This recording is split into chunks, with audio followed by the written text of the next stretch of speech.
Ug ato na sa bisgutan karon ang ikaduhang pista sa mga Hudiyo ug ang iyang kahulugan niini.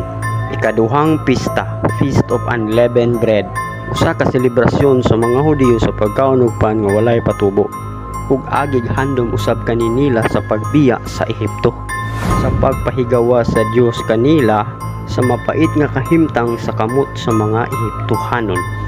Ang pangutana, nganong walay patubo ang pan nga ilang kinahanglan kanon? Kay ang patubo nagsimbolo kini sa sala ug ang pan nagsimbolo kini sa pagtuo.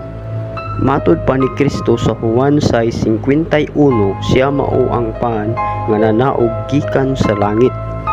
Ug ang tanang mituo kaniya ilhon sila sa Dios nga matarong ug dili nasad-an.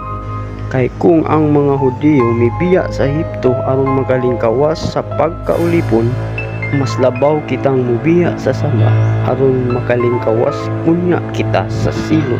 Ug kung mikaon sila sa pan nga walay patubo, mas mukaon kita sa pan nga gikan sa langit nga naghatag og kinabuhing dayon.